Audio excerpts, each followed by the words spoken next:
Update. My family is blaming me for a fight after my half-brother destroyed pictures of my mom. Original story. So a bit of backstory. I, 16 male, recently moved in with my dad, 47 male, after my mom died. Dad's never really been in my life, and he and my mom were never married. He has a wife, Susan, 48 female, and 2 other kids, Amy, 14 female, and Matt, 18 male.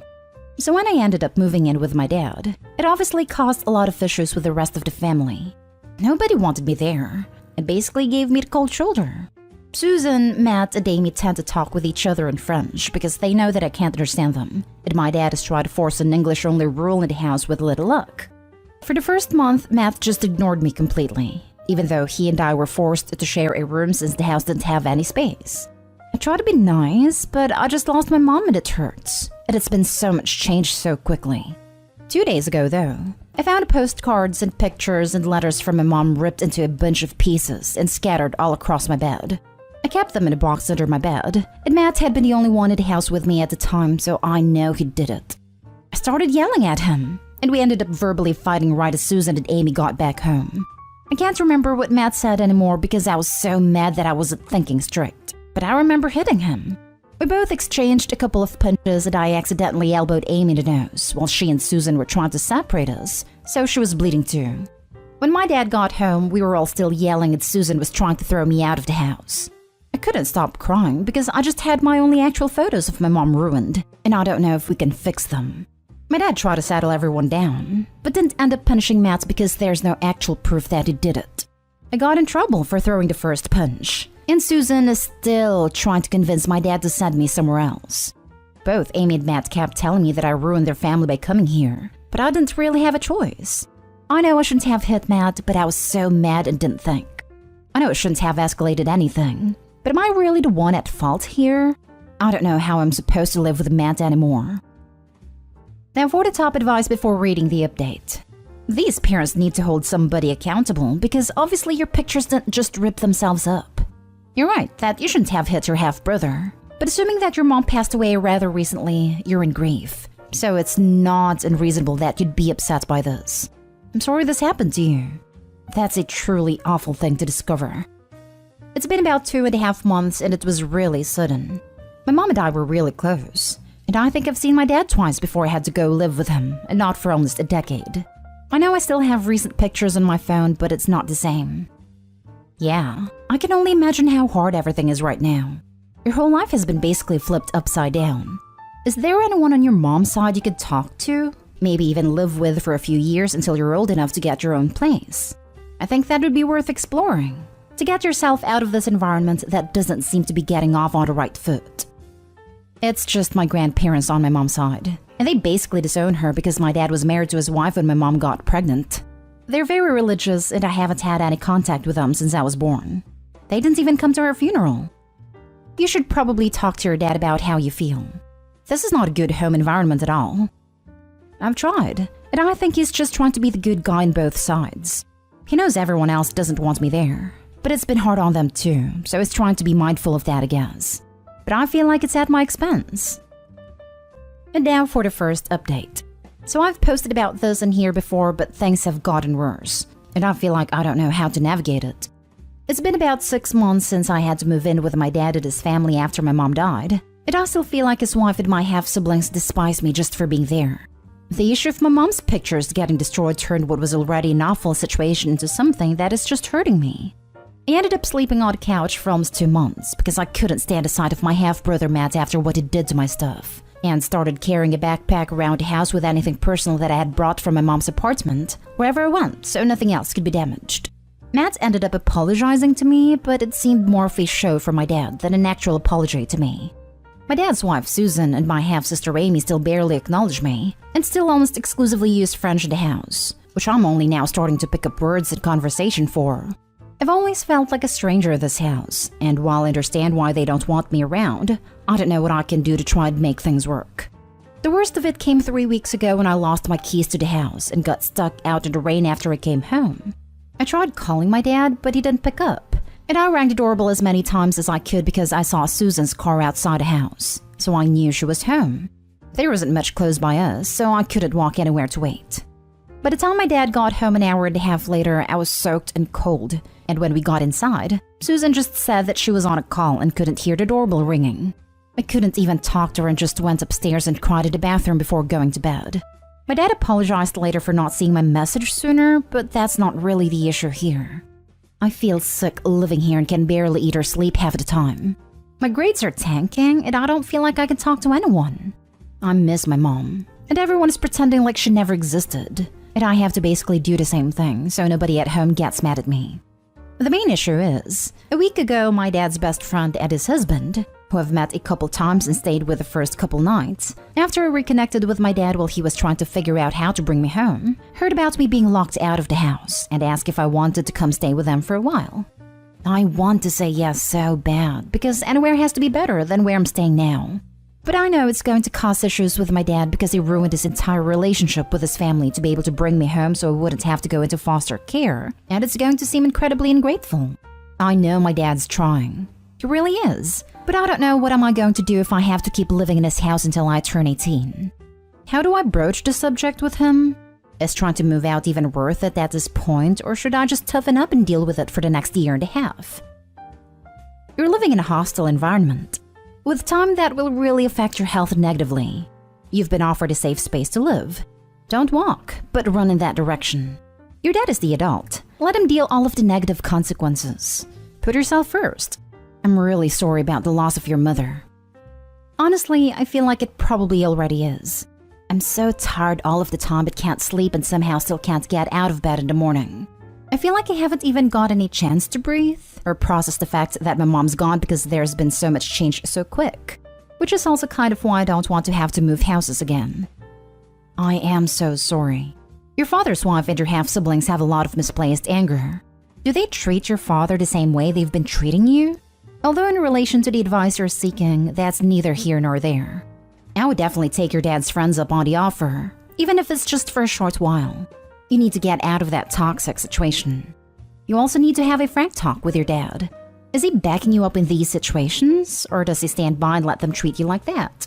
You're going through a rough time, and it must be terrible to feel like no one is there to support you. There was definitely a lot of tension between my dad, Amy, and Susan, but that seems to have mostly gone away after the first couple months. Matt seems still pissed at him, but it kind of feels like they just turned all that anger on me. I've tried talking to my dad about it, at least a little, but there aren't a lot of times where it's just the two of us, and I don't feel comfortable saying anything in front of everyone else. Nobody really does anything to me in front of my dad, except the language thing, which he does try and stop every time he catches it. But Matt and Susan usually just do things behind his back to hurt me. But I think my dad doesn't want to believe that his wife and kids are capable of treating me like that. What an awful situation. I'm so sorry for the loss of your mother. As a mother myself, I want nothing more than to take you in and give you the longest hug ever.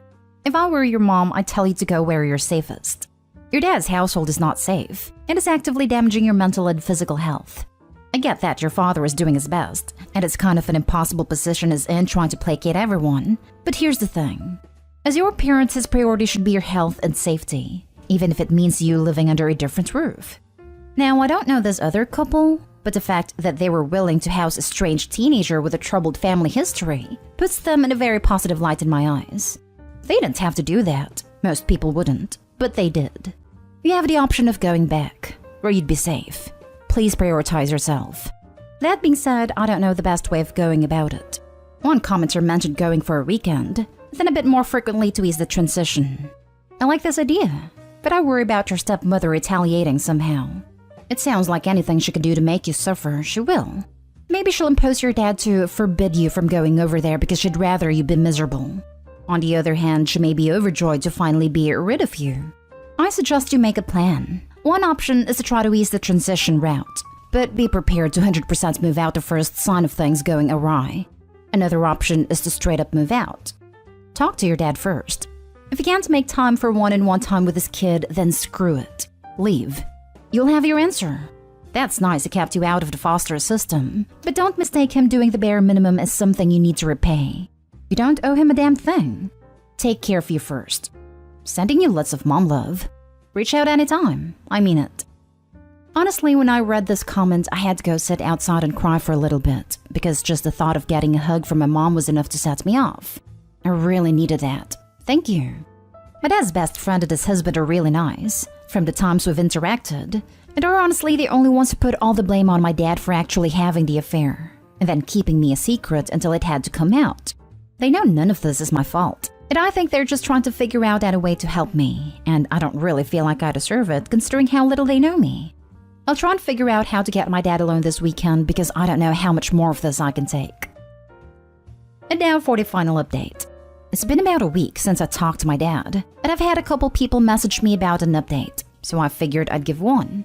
For those who didn't see my original post, I had to move in with my dad and his family after my mom died and things have been extremely strained. The worst incidences being my half-brother ripping pictures of my mom up and my dad's wife leaving me locked out of the house. So I was given the offer to move out by my dad's friend and his husband, both in their 30s.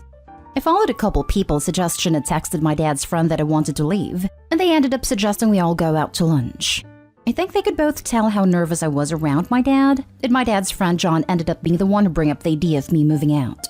My dad seemed completely blindsided by it, and asked why I wanted to move out.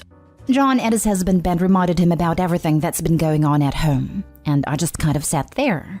My dad seemed really upset, and it made me feel terrible because I already felt guilty about leaving. But then he just asked if I really wanted to go. I said yes, and he just immediately agreed. It kind of hit me that I wanted him to try and fight for me, to say sorry for everything that's been letting happen, and for my dad to try and keep me at home. But he just let me go like it was nothing. It's been hard after my mom died, and my dad's the only family I've got left, so it really didn't make me feel any better about leaving, even though I don't have to deal with my dad's family anymore. Ben took me back to their apartment while John went with my dad to get my stuff from the house, and they had set up their extra room for me already. He apologized that they didn't have been able to do this sooner, and that they hoped I would like living with them. John came back with all of my things, and they kind of gave me time to decompress. I ended up sleeping for almost 16 hours because I was so exhausted. Over the last week, they've been really nice about making me feel at home, and have talked to me about getting me into therapy to deal with losing my mom and everything that happened at my dad's house. They're also trying to figure out how to move me into a different school so I don't have to deal with my half-sister and everyone that knew my half-brother. It's the first time in months that I feel like I can actually breathe, and I don't feel like I'm constantly on guard. My dad hasn't texted me much nor reached out in the last week, so I don't know what's going to happen with him, but for now, I'm safe, I guess. So that's what happened so far. Thanks for everyone that gave me advice and wished me well. It's been really hard lately, and it's made me feel less alone.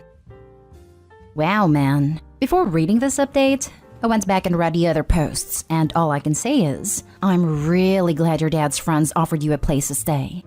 While I understand that your father's wife was blindsided by the son of her husband and his affair partner, your mom obviously, suddenly living with her, there's absolutely no excuse for her and her kids treating you like trash. Good luck getting school stuff figured out. I'm so happy that you're happy, Opie, but I think you have a mistake in your post. You wrote, "It's been hard after my mom died and my dad's the only family I've got left." Some random people just gave you a home. Someone who basically didn't really know you before offered a spare room to you and that they'll take care for you. They're organizing school stuff. They're there for you. They're dealing with your problems. They know when they should speak for you and give you the time you need. You have at least 2 more family members, Opie.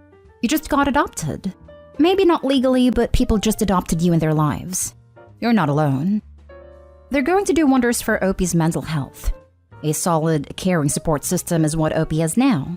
A loving family is what Opie has now, like you said. I sincerely wish you well going forward. Hopefully the men caring for you now will show you the support you need and deserve.